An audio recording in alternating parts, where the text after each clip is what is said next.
Serve your logic, I am the man. It was all good, don't you see? Until the day logic hate me. Deconverted Man here. And so begins a new video series that I'm calling Pulverizing Pipers Pier, where I deconstruct various blog posts and or videos produced by S.J. Thompson of ChristianApologist.com. Why? Because Carm Harm 4 died in fire, so now I'm doing this. Here I go. Hello, you've reached S.J. Thomason with Christian-Apologist.com. Today I'm going to present to you why atheist deconversion stories fail. To persuade people, one should use the tools Aristotle suggested of ethos, establish credibility, pathos, appeal to people's emotions, and logos, apply logic. I have encountered many atheists who have applied Aristotle's formulations to construct their deconversion from Christianity stories. I would say that this requires some mind reading on SJ's part to know what the atheist is thinking when they made their deconversion story. And I'd also say that there's some poisoning of the well here, because the word being used, construct their stories, that seems to imply some specific agenda or having a goal in mind, as if these stories aren't really real, that they're being fabricated or constructed with a specific goal in mind. Because of these potential logical fallacies, we should begin to be a little bit suspicious and skeptical of her conclusions, but I'll just call these possible fallacies for now. The intention of this video is to deconstruct their stories based on a higher level of the same three formulations. Just as we have witnessed in some sitcoms and news broadcasts, most of the atheist deconversion stories I have heard are rather predictable. They begin with the atheist claiming to have been a devout, sometimes fundamentalist Christian, in an attempt to establish credibility with Christians, appealing to ethos. Oh yeah, it's not like any Christian has ever claimed to be an atheist, to, be more friendly towards atheists or anything like that, or to make their conversion story seem more epic or outlandish or awesome because they were a staunch atheist. No Christian has ever done that! Let's be real for a moment here. It's not a surprise that the majority of atheists that one would encounter are former Christians, given that in the West, Christianity is pretty dominant. Although there are some former Muslims, some former Jehovah's Witnesses or Scientologists or what have you, these seem to be the exception rather than the norm because, well, Christianity is pretty dominant. But in order to be deconverted, have a deconversion story, one must deconvert from something. But of course, the only one that really matters is the Christianity one. That's the only one that really counts. The other ones, those are all the made-up religions. So who cares about them, right? But it's interesting, again, with now it's clear that this is mind reading being done here, because the claim is being made that SJ knows that the atheist is using this methodology in order to try to gain acceptance with the audience. They follow with a tale of the pain they've unfairly endured based on a horrific event in their lives. This event is often tragic and worthy of much empathy, especially when it involves a death in the family. One wonders if S.J. Thompson has compiled a data list of atheists and their deconversion stories to show us that this is actually the case, that there are a lot of emotional appeals used within atheist deconversion stories. No, of course not. It doesn't have a list like that. Of course not. That would take effort and research. No. The claim is better on its own without any proof at all to back up the claim. This happens in a lot of atheist stories where, somebody had some pain and suffering. Oh, woe is me. Oh, suck it up, you pathetic atheist. God was just testing you. Okay, so we gained a couple logical fallacies. Again, mind reading. But I've decided that the potential poisoning of the well is indeed a poisoning of the well at this point, because the implication is made evident that this is a constructed narrative and not an actual story. You know, they're tugging at your heartstrings, and so you should be suspicious of that. You should suspect it. Yeah, sure, feel bad for them, but you know, it's just the way that it's coming off appears to be a poisoning of the well to me. I could be potentially wrong about calling that out as a logical fallacy, but I'm going to leave it at 3. Now, the only prominent atheist story that I can think of offhand that might be considered an appeal to some sort of emotion would be Langston Hughes's Salvation. And in this wonderful essay, Hughes lays out a very emotional reason why to eventually reject God or belief in God, as Hughes goes through this ordeal of waiting for Jesus to come and save him and not having that happen, and finally having to pretend that it happened just to get the event over with, and then crying that night because Jesus didn't save him or come for him.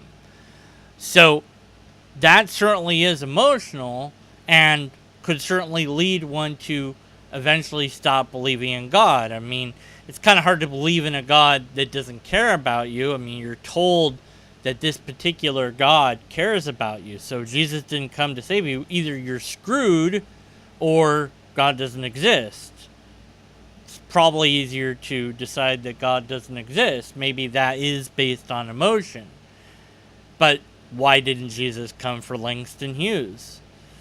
Why didn't God prevent the thing from happening that hardened the atheist's heart against God? Why does God allow any bad, horrible, terrible thing to happen at all? Of course, the pain and suffering is a whole nother argument, but nonetheless, it could be a reason why somebody would deconvert. But that doesn't make it illegitimate as a reason.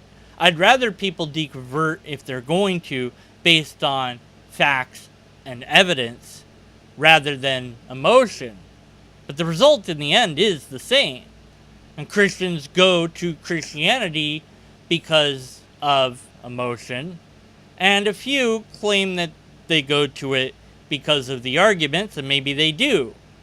Who knows? I'm not going to pretend to know the mind of Christians and delegitimize their conversion stories by suggest that they're making it up in any shape or form.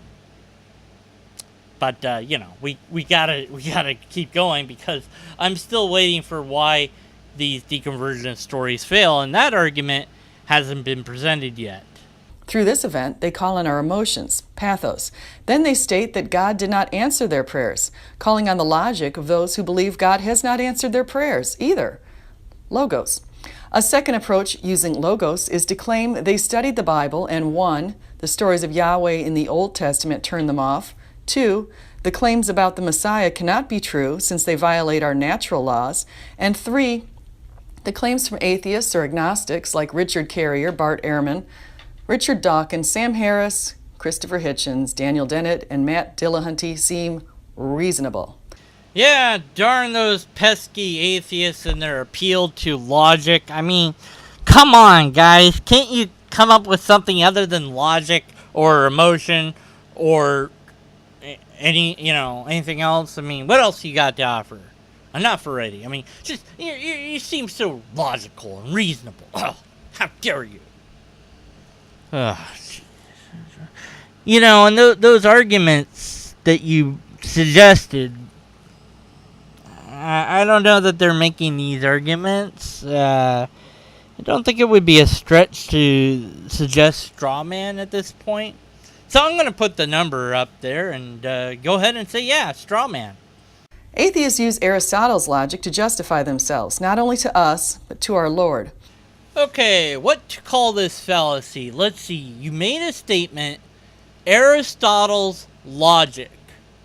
Aristotle's logic. Did he have his own unique system of logic?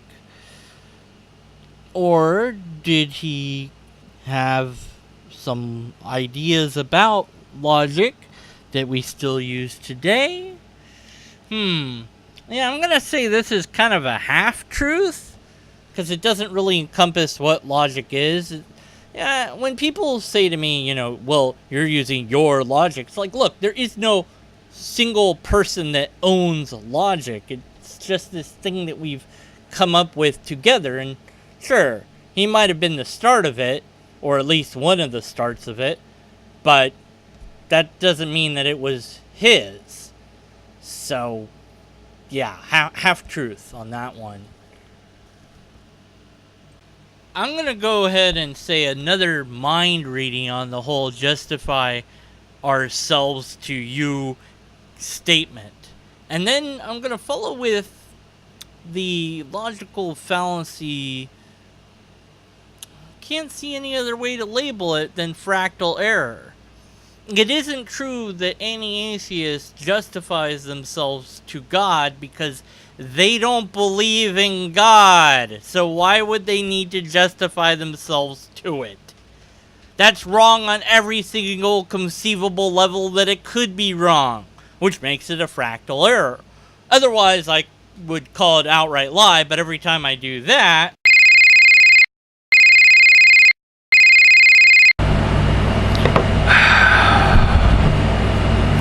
hello? Hey, how's it going?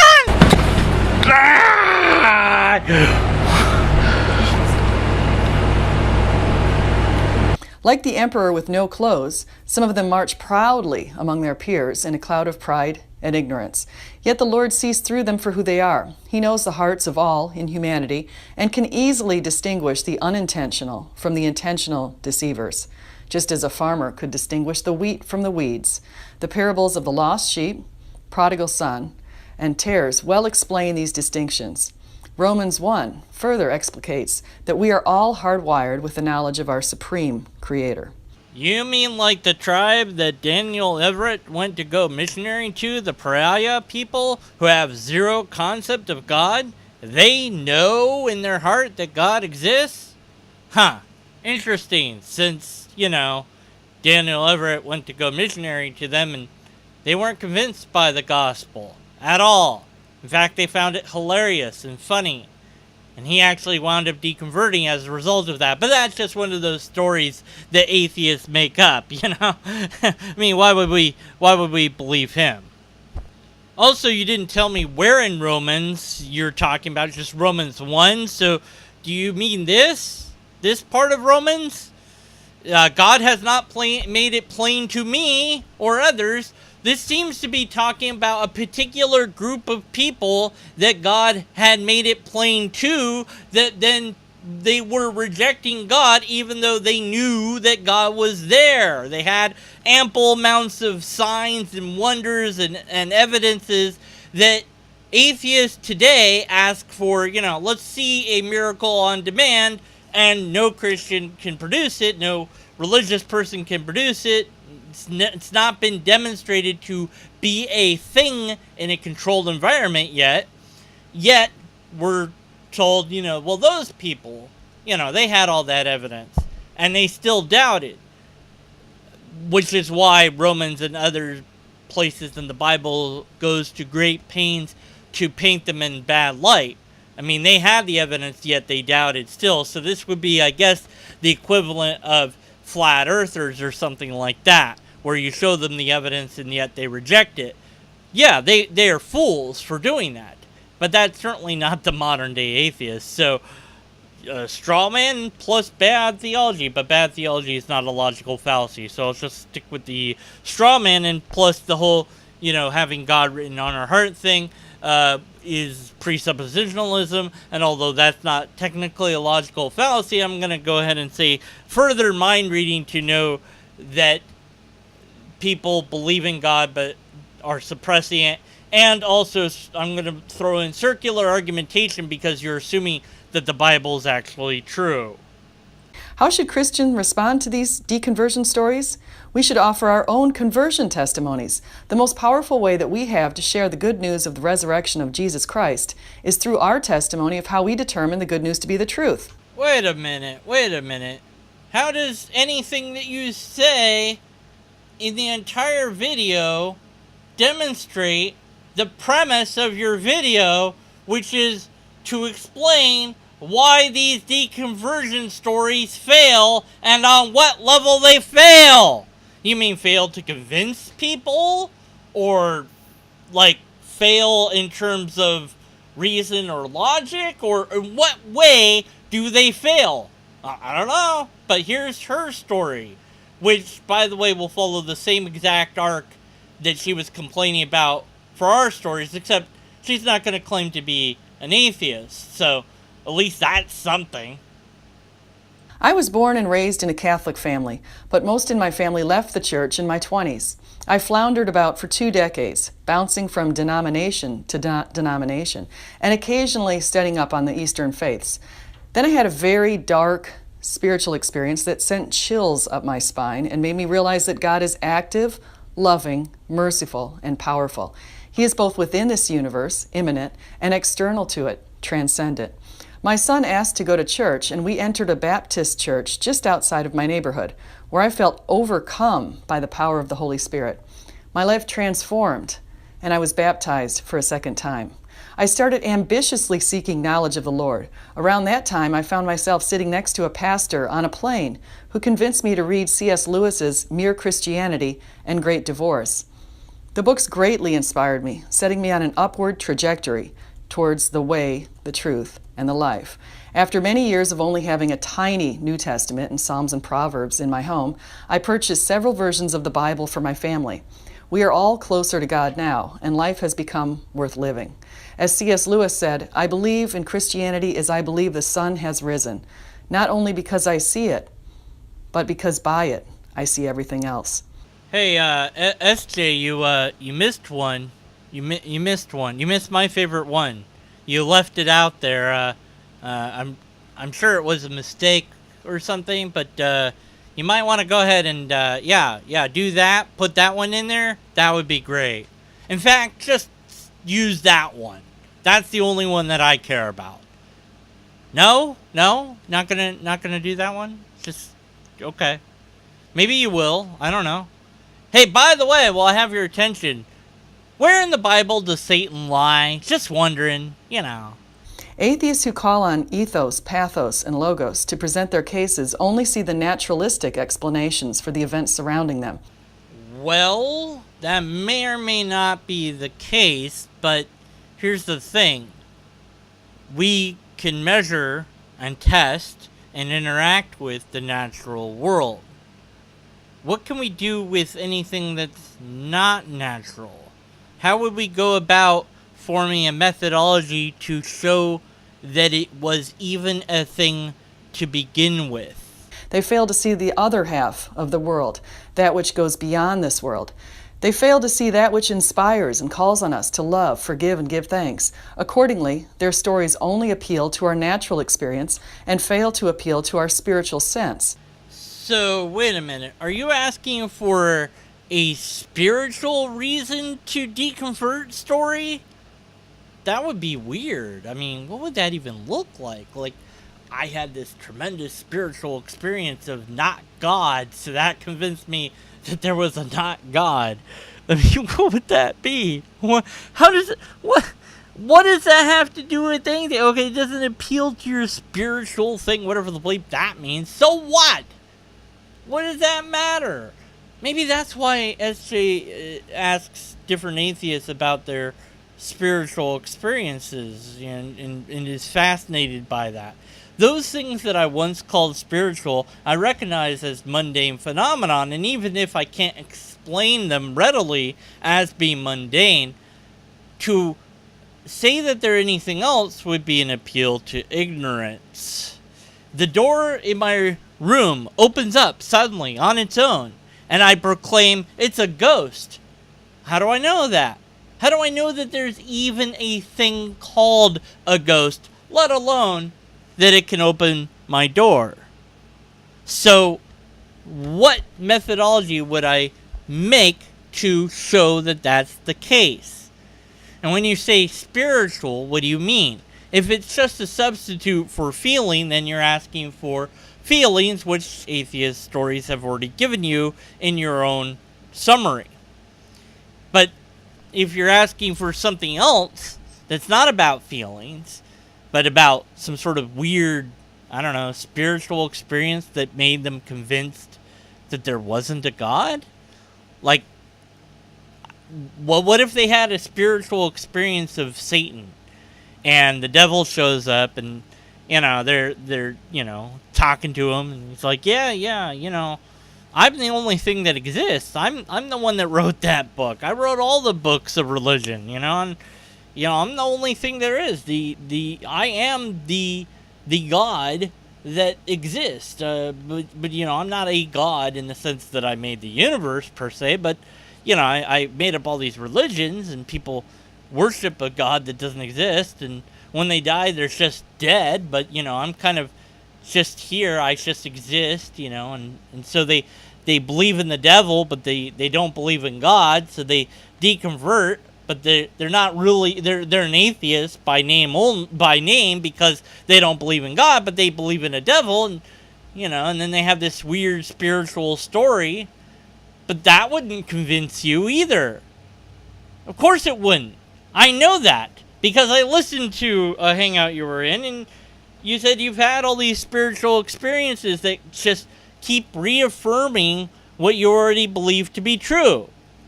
So, it's not really honest, intellectually speaking, when you say, here's a complaint I have about these stories, but in truth, even if you had those stories, it wouldn't convince you anyways. So, what's the point? And if this is really the reason that atheist deconversion stories fail, at the root core, it's because they don't touch your spiritual sensibility. Well, why would you expect them to? Many atheist stories are about thinking their way out of religion, about considering the logical problems, or finding, like in my case, that there's absolutely nothing to support the religion historically speaking. There's a little bit of a problem there. A little bit hard to believe that something's true when it's completely and utterly not supported by anything at all, But the theist will ignore that because they have to in order to maintain their belief. And to go to the well of spirituality is to have these experiences now and again, and to just reconfirm that your belief must be true because you keep having these experiences. Even though we can simulate those experiences by mundane methodology, by technology. There's this thing called a God helmet, and people that have worn this thing have reported that they felt or saw God, or at least a profound spiritual experience. And it works on magnets. It produces some sort of magnetic field in your brain, and it messes with your brain a bit. It doesn't hurt you permanently, at least as far as they can tell. So then the question would be, how do we know that there's not a stray magnetic field passing by my house or wherever I'm walking or in church or whatever I might be, that is what caused my God experience, that passing by random magnetic phenomenon, but it's actually the real, actual God experience. There's no way to know. You just have to believe. You have to have faith. And then you have to have additional faith that it happens to be the God that you happen to believe in. Because, well, why would it be any other God? That would be just silly. They therefore are not credible, ethos, logical, logos, or explanatory of our emotional connection to the Lord, pathos. In this way, they fail miserably. Within each of us lies a moral compass that is not explained by our evolution or natural world. Okay, S.J. Thompson, you've said this before, and you're just wrong on every conceivable level that you could be wrong. Evolution completely and totally explains morals. Now, you might not like that, but it's true. And if you're going to keep using this as a talking point, I'm going to have to conclude that you're deliberately being intellectually dishonest and that you haven't looked at any of the science regarding morality and biological evolution. Now, ethics is harder to explain, but that's more of an intellectual process that seems to come about once the level of complexity of our brains allowed it to happen. And so, the ethical systems that we recognize and employ to make sense or better sense of our morals, that's a higher level function than just the plain morals that we have. But both can be readily explained by evolution. And even if they couldn't, that wouldn't mean anything at all. Just because you can't explain something doesn't mean that God done it. That would be an appeal to ignorance. The kingdom of heaven is within us. 2 Corinthians 4:8 says, "So we fix our eyes not on what is seen, but on what is unseen, since what is seen is temporary, but what is unseen is eternal." And let's go ahead and end it on a Bible quote, making another circular argumentation. We have a total of 12 logical fallacies here. That's more than enough to be skeptical of the conclusions, but I say it's worse than that, because we weren't even really presented with a full argument in and of itself. The core of this seems to be hinging upon the spiritual side, the connection to God side. But why would you think anybody's deconversion story would include anything about the spiritual or your connection to God? That doesn't make sense. This is their deconversion story. It's as if you're trying to find the reason that they're giving that story, which again goes into the whole idea of poisoning the well, in that it might be that you're suggesting in some way, shape, or form that these stories are made to try to deconvert people. I don't see that as being the case. These deconversion stories are shared among skeptics and atheists because they're interesting. I don't think that they're meant to deconvert anybody. Certainly when I did mine and when I've done the things that I've done, it's not a concentrated effort to try to actively deconvert anyone, not that I think that I could anyways. Rather, my focus is on trying to get people to be willing and able to challenge whatever it is they hold most dear. And for many people, that happens to be a God belief. For others, it might be some other belief that they hold. But whatever that belief is, we should be willing to question it. And when people say, well, nothing would convince me, which S.J. Thompson has essentially said, then there's really not much you can do at that point, but you can continue to point out the logical errors that they incur and create, as well as the outright fabrications that they present when they say things that are obviously untrue, like evolution can't explain morality. Yes, it can, and yes, it does, but that's science, so I'd have to direct you to somebody that knows more about science than I do. But on the logical level, that's simply not true. And so you've incurred a logical error. Now, Christianity is about trying to convert and proselytize. Atheism isn't about anything per se. It's not a thing in that sense. And so deconversion stories, although interesting to me and others, obviously, I don't think are any sort of tool that the atheist or skeptic is trying to employ for any particular end goal or end result. It's just sharing each other's experiences with each other. And the tropes that you might find in atheist stories, well, there's other tropes that you would find in Christian conversion stories. Like, some weird mystical thing happened to me, and that's what convinced me of God. And yeah, so the reason that they don't convince the skeptic or the atheist is because they don't have the things that we're looking for. You see, I have yet to be presented with anybody's conversion into any religion story that includes empirical evidence, a repeatable test, and or a valid and sound argument. And unless and until we have those things, we should be skeptical of their conclusions.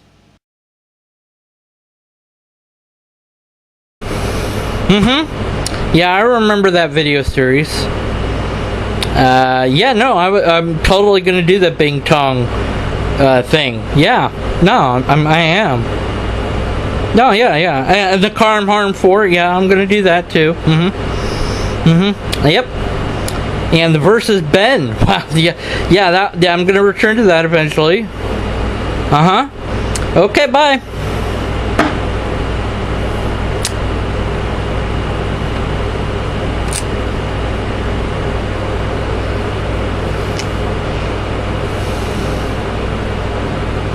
It's okay, I'm an atheist, so it's okay to lie. It's fine. I mean, there's no God that will strike me down dead for